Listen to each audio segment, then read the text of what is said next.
So you actually don't need the lockpick anymore and you can deposit it here.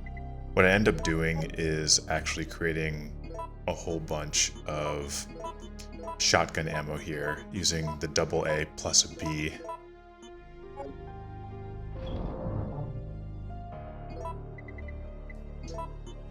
At this point I decided I was just taking too much damage.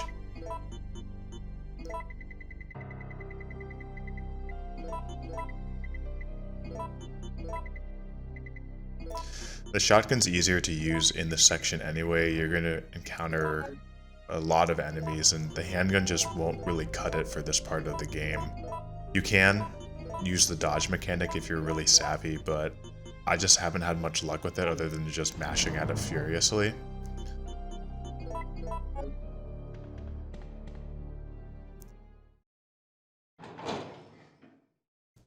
The first thing we're going to do is go back to the statue and get the book.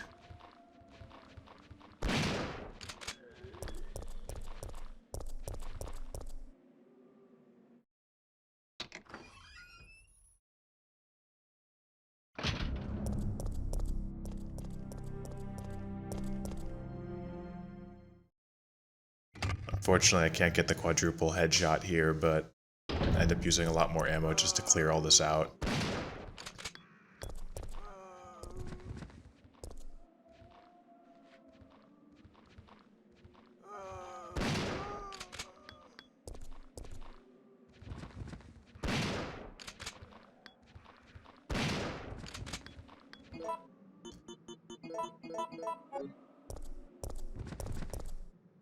The shotgun is just so consistent in this game.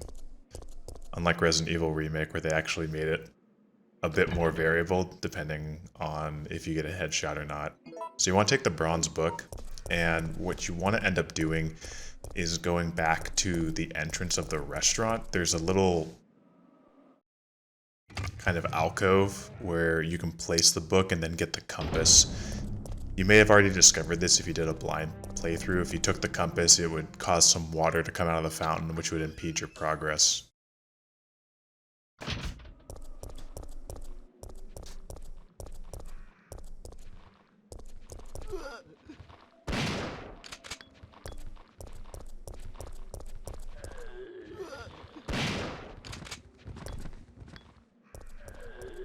If they're on the stairs, go right around them.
What you actually need to do is go back to the statue and get the battery for the elevator here. I realized this as soon as I ran up that I needed to go back to the statue. Lesson learned, don't follow my lead on this.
that spawn it triggers once you have the compass, but on a lucky playthrough, you get crows instead of dogs. Now the dogs, every time you come back to that area, the dogs will be snacking, and it's very easy to run around them, but for that first initial jump through the window, I just got absolutely slammed.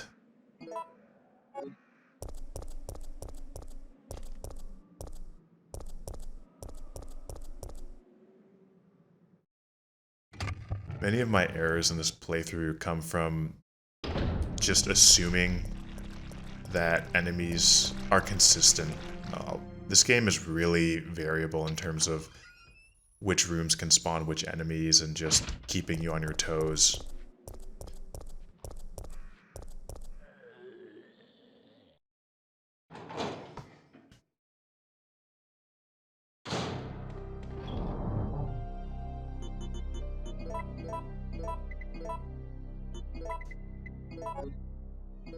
Disappointed that I couldn't combine from just the menu there.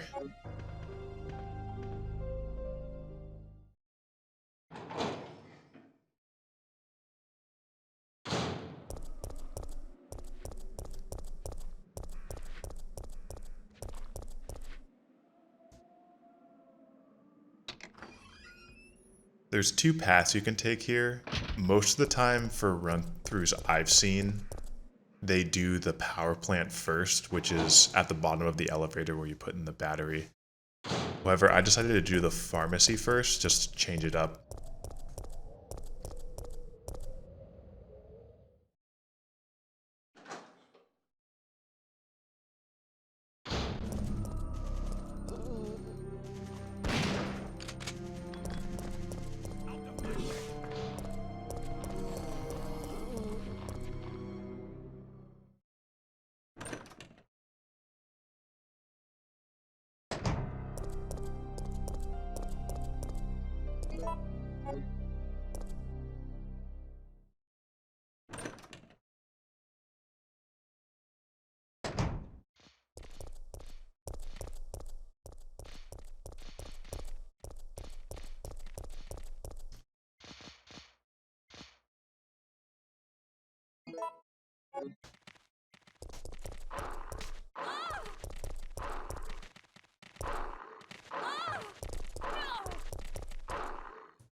That was pretty terrible. I should have just ran straight towards the door.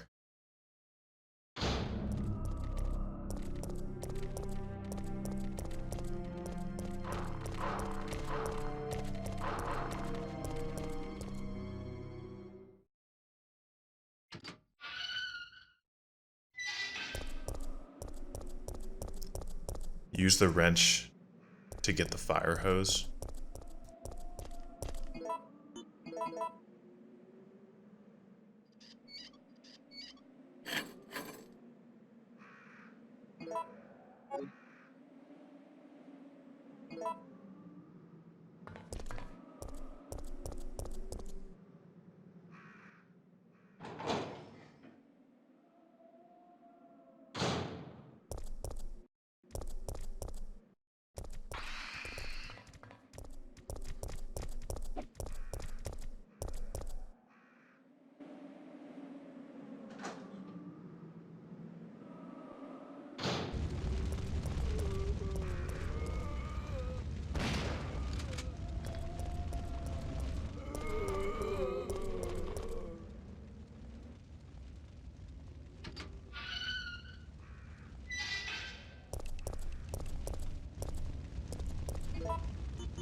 Couple drain demos are going to be in this new area. They usually show up outside.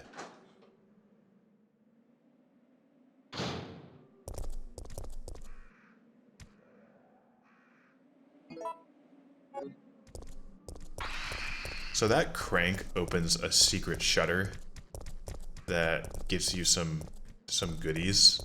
I completely forgot that the shutter exists, but I'll make sure to do it on the next playthrough. Wait!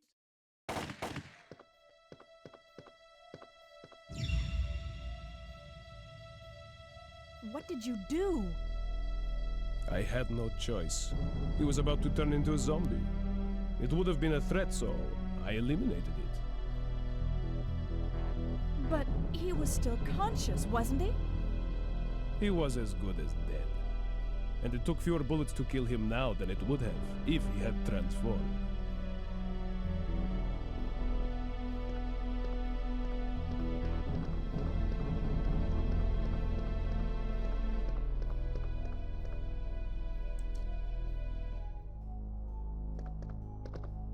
So you need to use the computer to unlock the door, and the code is on the TV.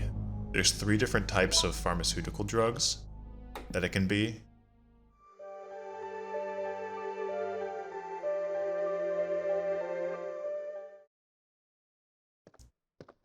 In this case, the code is aspirin.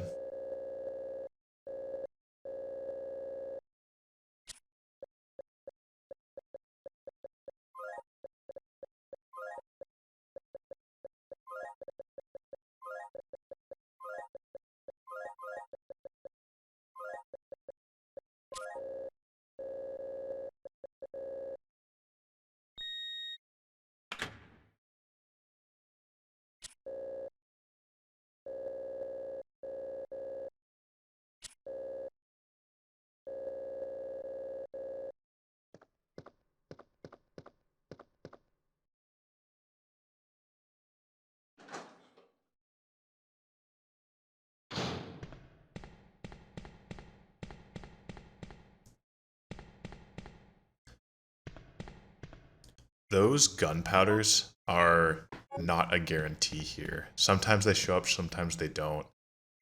I got unlucky that I just had full inventory space at this moment and did not want to come back to deal with all these zombies that are about to spawn.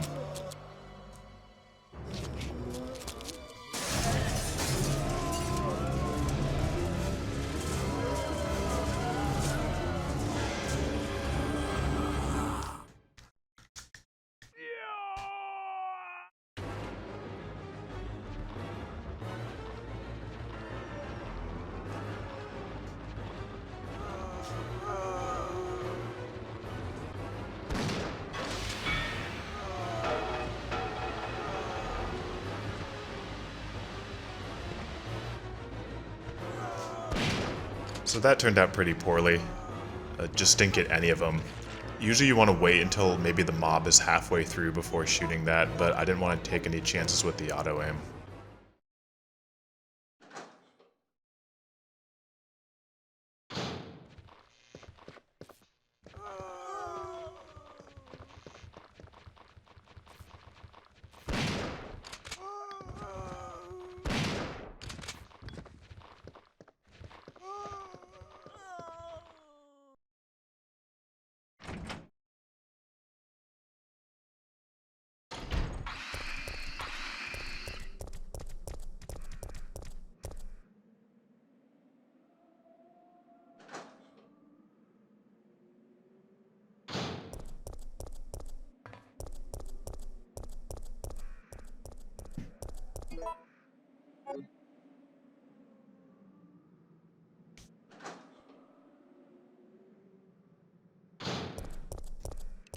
So once you get to this point, after you have the fuel,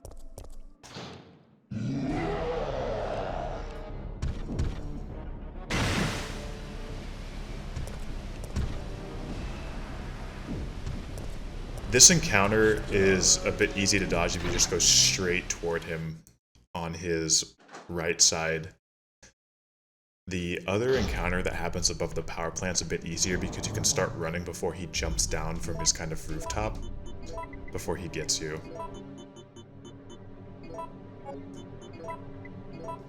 Again, at this point you don't need the lighter or the lockpick, I just wasn't sure if you did.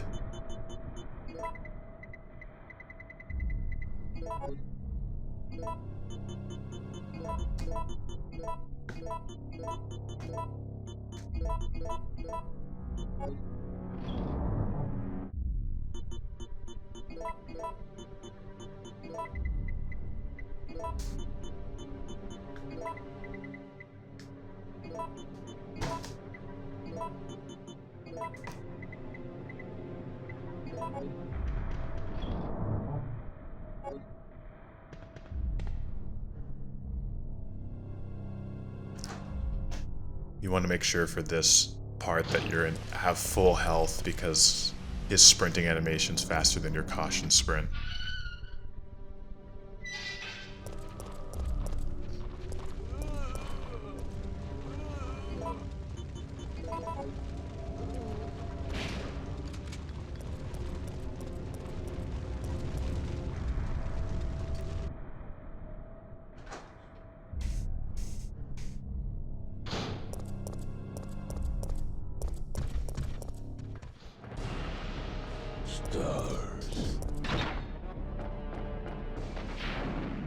That was so close.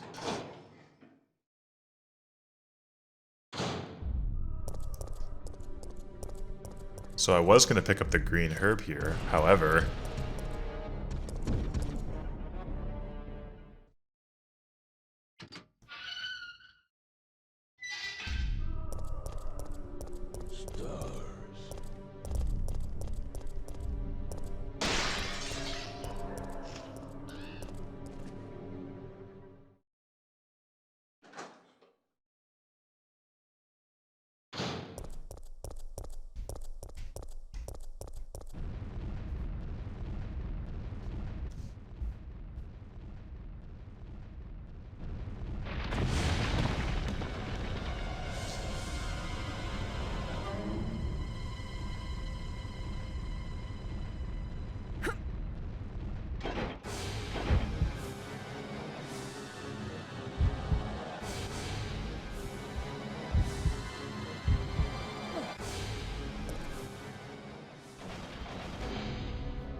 Important to reiterate that no quick decision will ever cause a game over.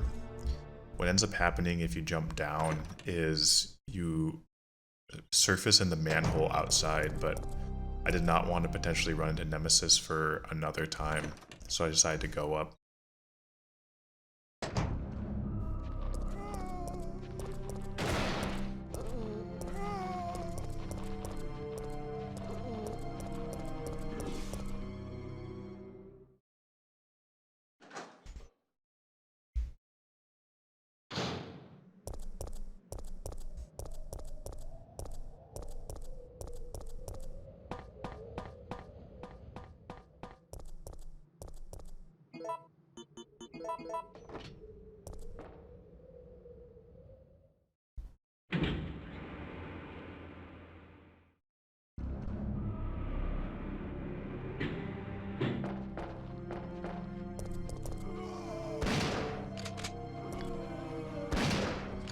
There's almost always a complete zombie horde here. There's a barrel there is a barrel off screen if you're in a lower difficulty setting, but unfortunately there's just a ton of them here. The barrel would be right there on the left.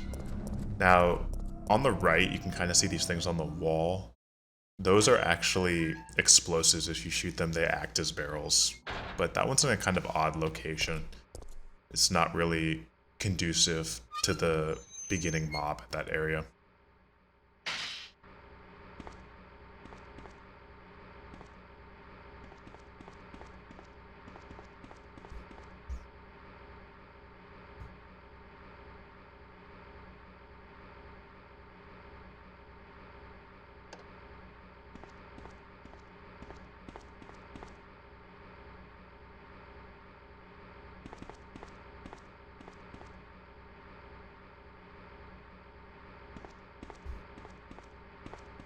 So this puzzle, you have to get within the range to open each door.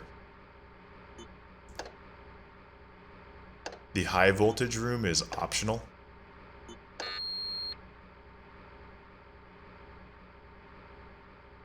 in the high voltage room, you either get the grenade launcher or the magnum. It's whichever weapon you did not get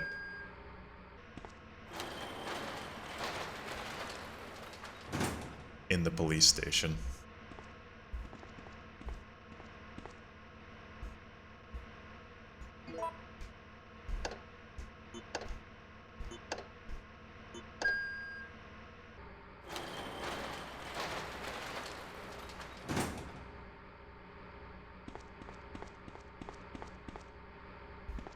So I wasn't sure if that was the magnum or the fuse, but I knew that picking up the fuse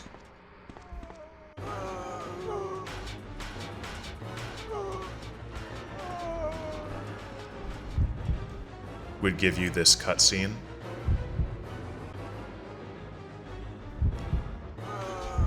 Since I didn't have the magnum, I just increased the electrical outlet.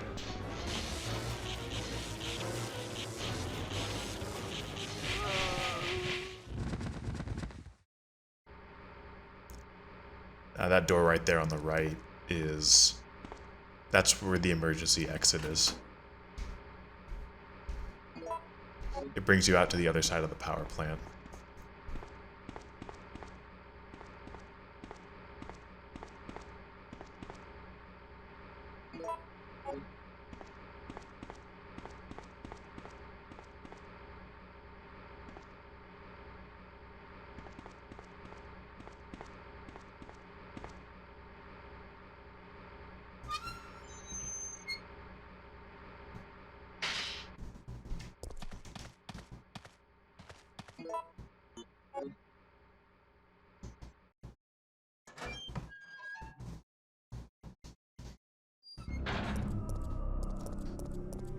So at this stage, we have all the requisite items to complete the cable car, and we're just going to head back there.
Realized I forgot the fuse in the box that I deposited near the pharmacy.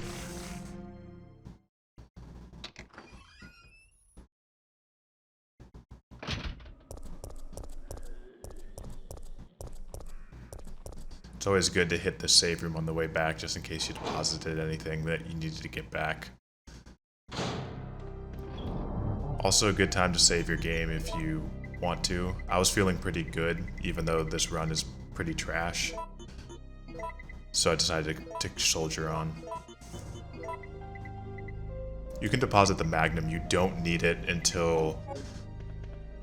You can actually get through the entire game without using the Magnum at all. The grenade launcher has enough ammo to do it. But it's always a good thing to have in your back pocket in case you run low.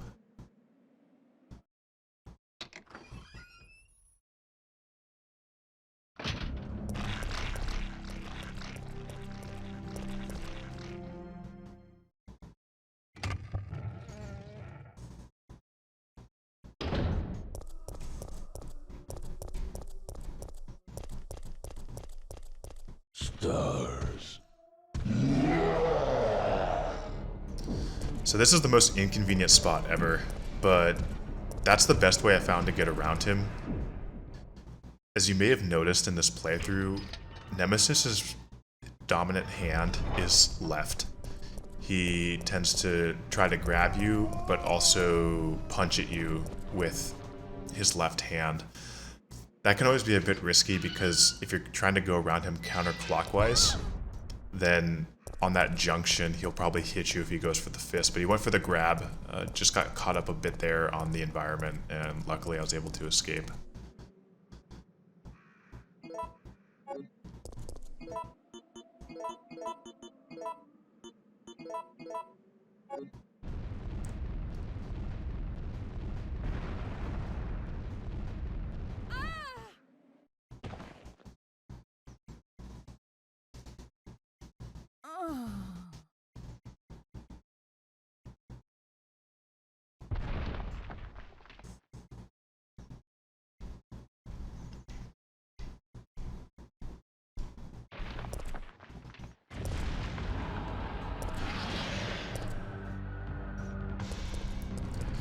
So this Gravedigger worm fight is very similar to part 1 of Yawn in Resident Evil Remake, in that you actually don't fight him here.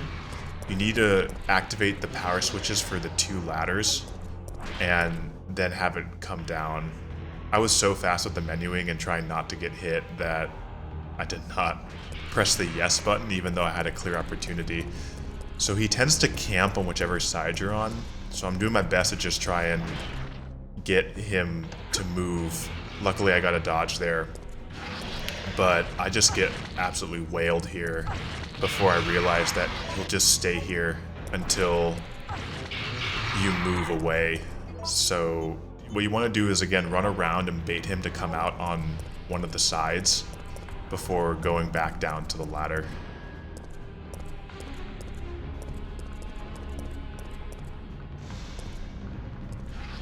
Just wanted to make sure that he spawned there before going back to the ladder. Didn't want to risk getting hit again.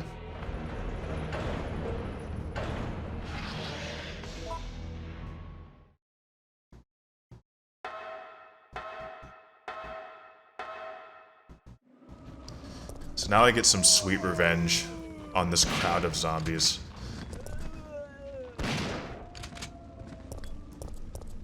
To reiterate, if you have a more fortunate spawn, you'll end up with these dogs, which are pretty easy to dodge.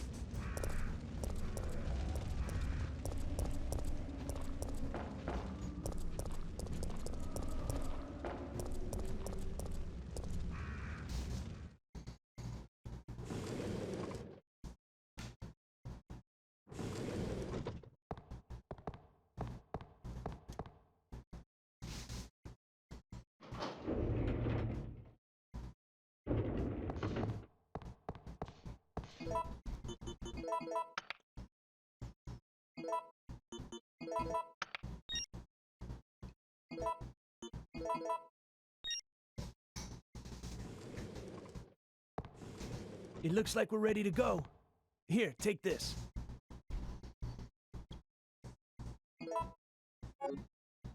Okay. Nikolai won't be joining us. I understand. I'll operate the cable car. Let's go.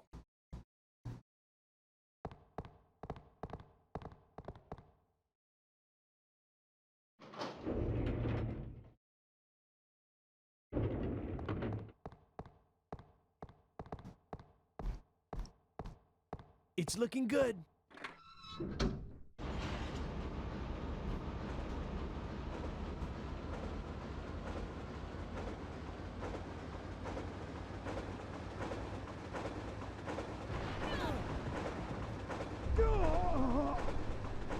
Mikhail!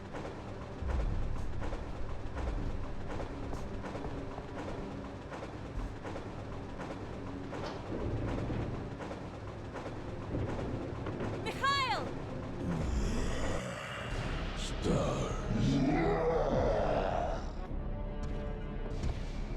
Jill, get out of the cable car now! Mikhail, wait, don't! Get out of here! Hurry!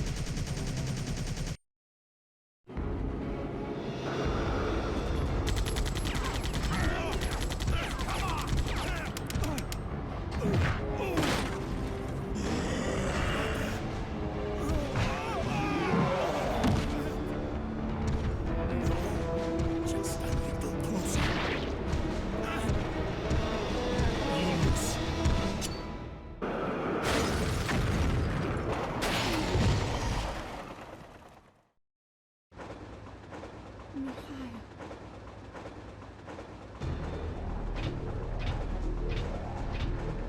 No! The brakes are out!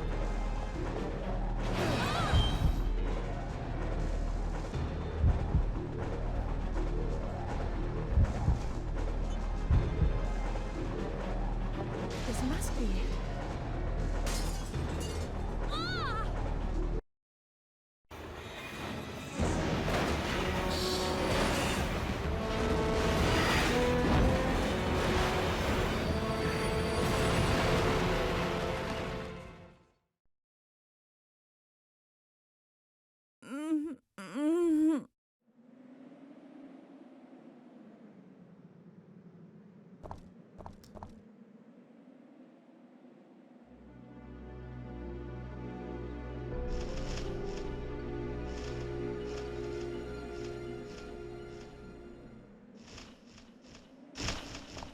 An important note that no matter what you do in the cable car, Mikhail will die. He always sacrifices himself and does the grenade. Now, the choice of whether to use the emergency brake or jumping out actually determines how you start the Clocktower Nemesis fight. I should have picked up those green herbs. That area right there is where you fight the Clocktower Nemesis. And he is not optional. He's a required boss. But those herbs disappear when you fight him. So I definitely missed out there on all those green herbs.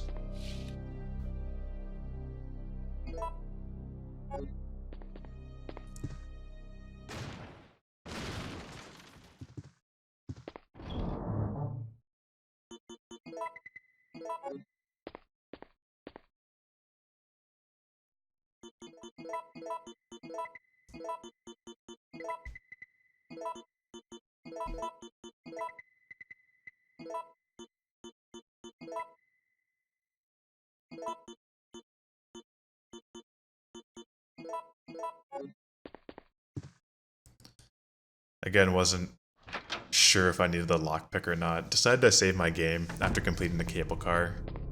Just didn't want to do that entire sequence over again. So I got really tangled up there. I think I was mashing the 180-degree turn and accidentally hit it twice and ended up running straight into both the zombies.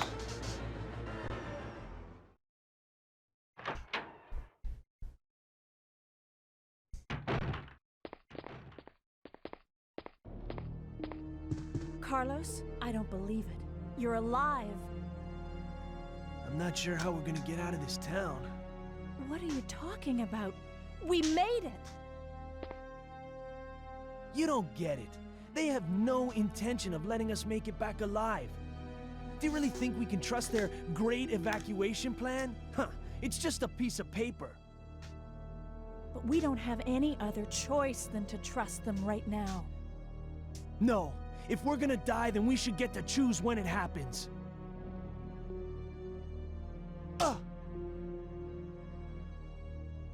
So that's it then, huh?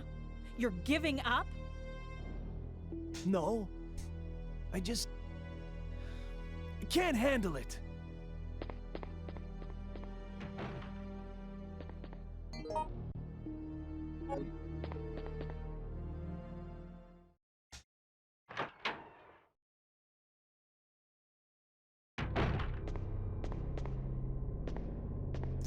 So there's a mine thrower here.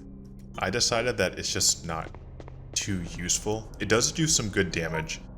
However, there's not that much ammo for it throughout the rest of the game, and the ammo cannot be created with gunpowder, so I find that the weapon can be a bit useless.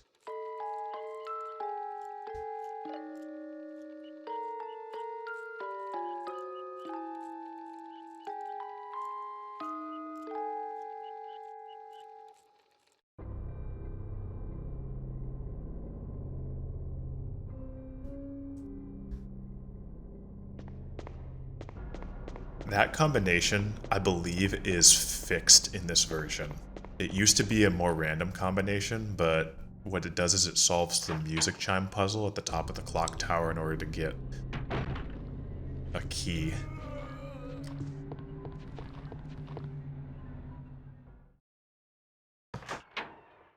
I don't know what may spawn in that room, and I got really lucky with that dodge.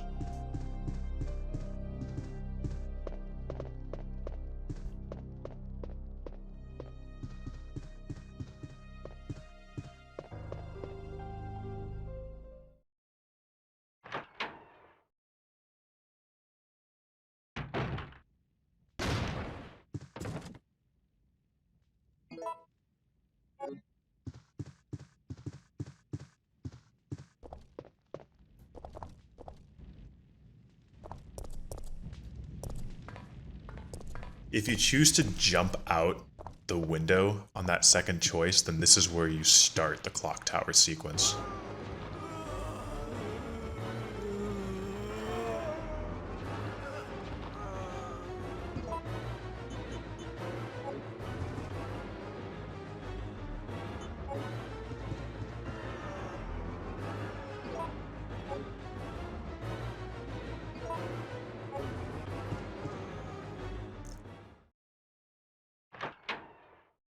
I think there's a 50-50 chance that those gunpowders will be there.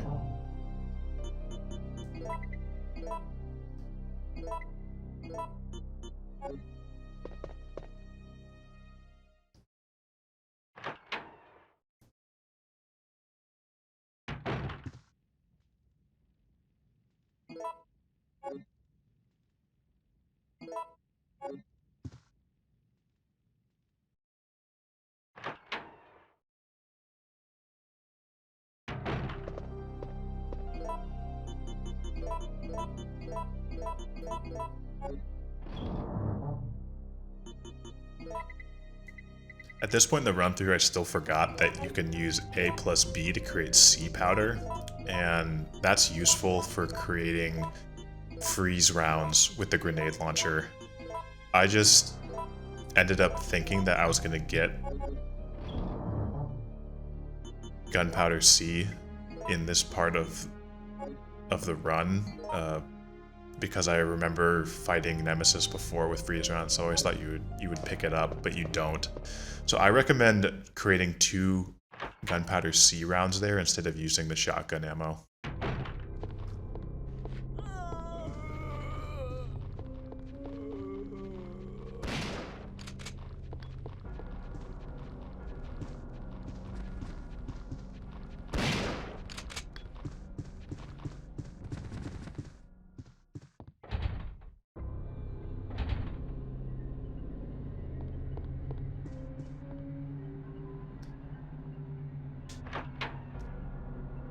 So in order to create the Kronos key, you actually just need to head back through the store.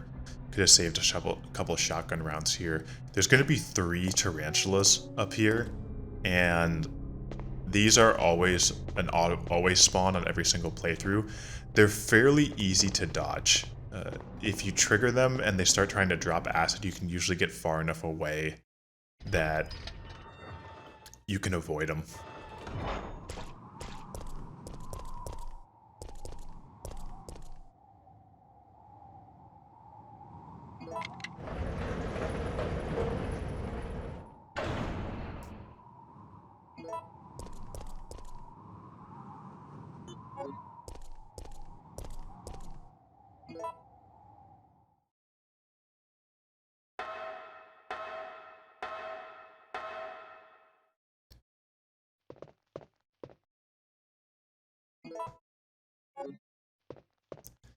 You may notice that there's going to be an inconsistency in, I guess, the pegs on the music box puddle coming up. I ended up doing the sequence wrong, and I decided just to cut it for this run just to save you guys on time.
Stars.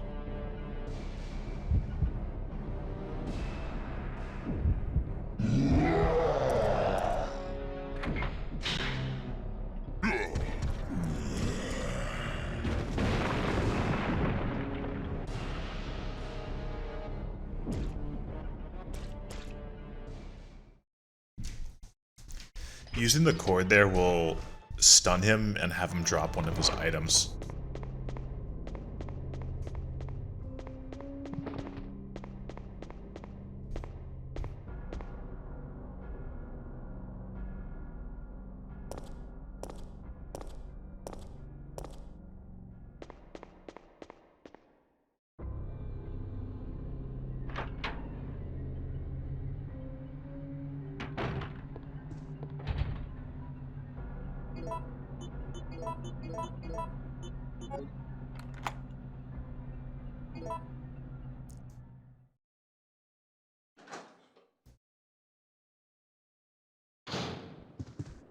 There's gonna be some spiders in this hallway.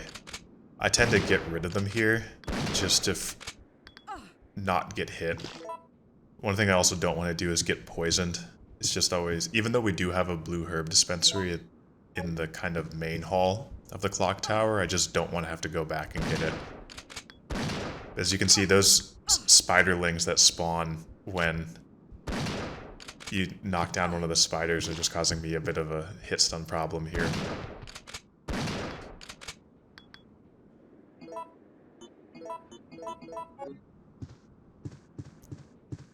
Remembered how to properly reload that time.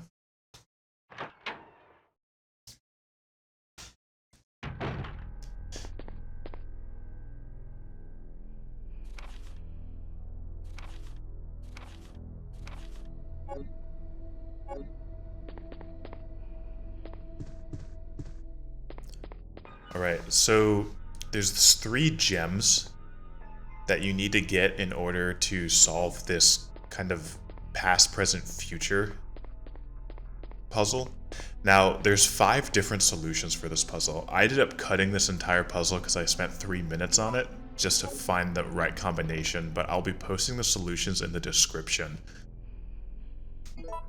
What you end up wanting to do is, depending on where the starting time is on the middlemost portrait, you have to put the stones in the correct order to get it to midnight.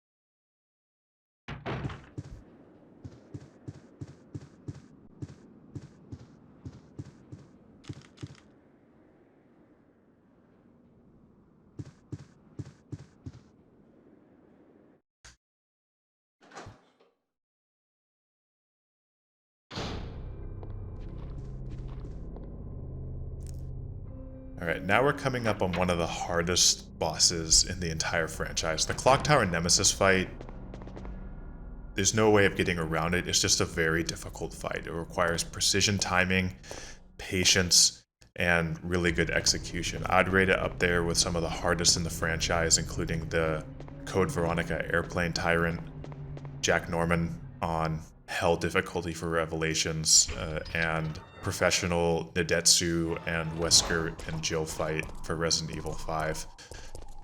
It's just a really hard fight. What you're about to see is actually going to be my 6th attempt on it. I was lucky to be able to do it in less than 10 tries, but if you get on your first try, props to you.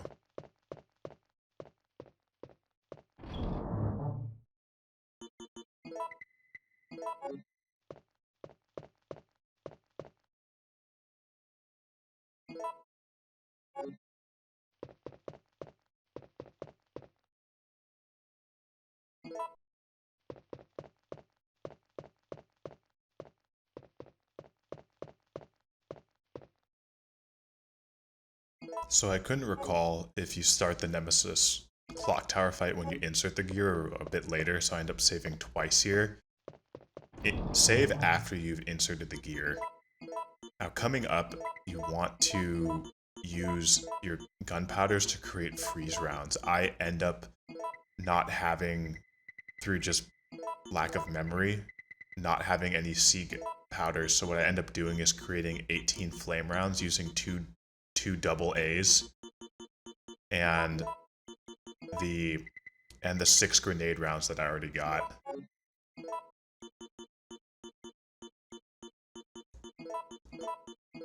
A cool thing about the grenade launcher itself is that there's no max clip size for it, so you can insert up to 40 shots, 50 shots, 60 shots, and they won't take up any more inventory space.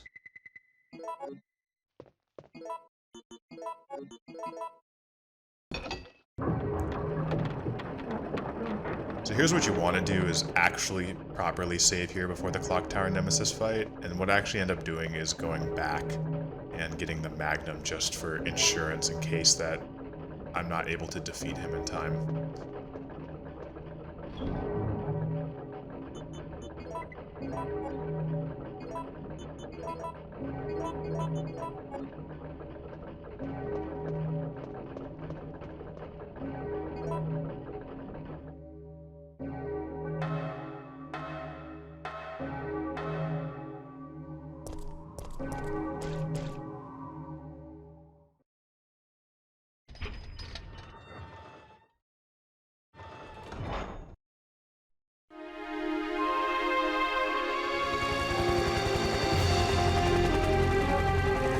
We're saved. Down here! It's finally over. Huh?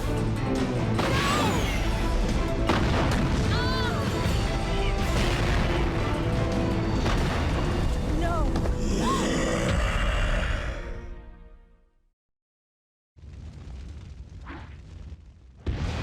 Stars. Stars. Jill!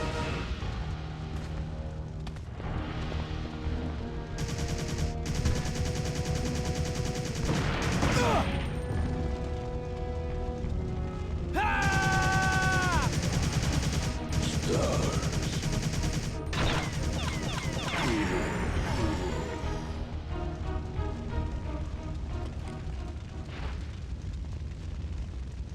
Alright, so this is the emergency brake start to this fight. Carlos comes in and Nemesis starts off in a somewhat mutated form. If you chose to jump out the window, he's actually going to start with the rocket launcher, which I find to be a bit more difficult to deal with. So this fight is just hard. There's no way to go about it.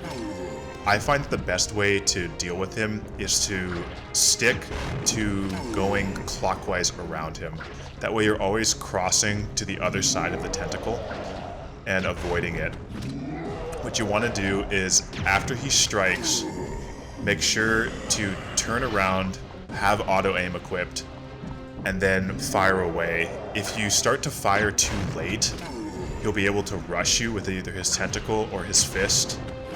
As you can see, I'm almost hitting him twice with the flame rounds, and there's a time when he starts to run, but then gets hit by the flames of the debris. I don't know if this is exclusive to the Seamless HD project or if it's actually in the regular version, but this is just something to be aware of. Another thing about this fight is that around this arena, there's kind of these dead angles on the environment where it's really easy to get trapped up on. Don't feel bad if you die on this fight several times. Again, this is my 6th attempt trying this. You have to use your walking animation to determine if you need to heal. If you're in danger, you're basically done. You end up limping and he just smacks you or just grabs you for an instant kill.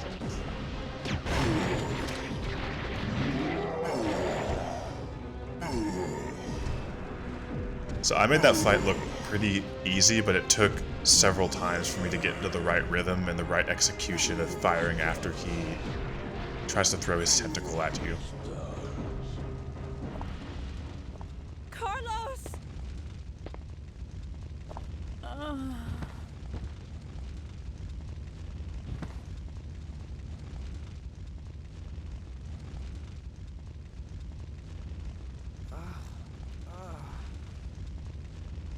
Jill! Jill! Hey, don't die on me.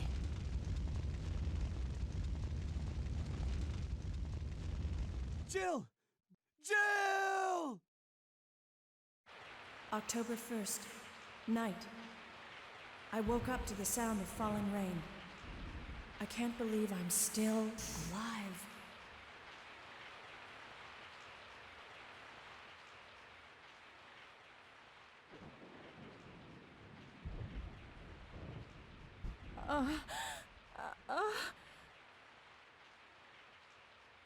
Carlos? It looks like our roles have been reversed from when we originally met, huh? Don't worry, Jill. This chapel is safe. I've been infected by the virus, haven't I? Hey! Take it easy. I'm okay. Don't feel any pain. But that's what bothers me. If I can't feel anything, then what does that mean? Don't give up, Jill. I'll take care of you. Whatever you do, don't let that virus beat you. So the first thing you want to do is save. You do not want to have to do the Clocktower Nemesis fight over again.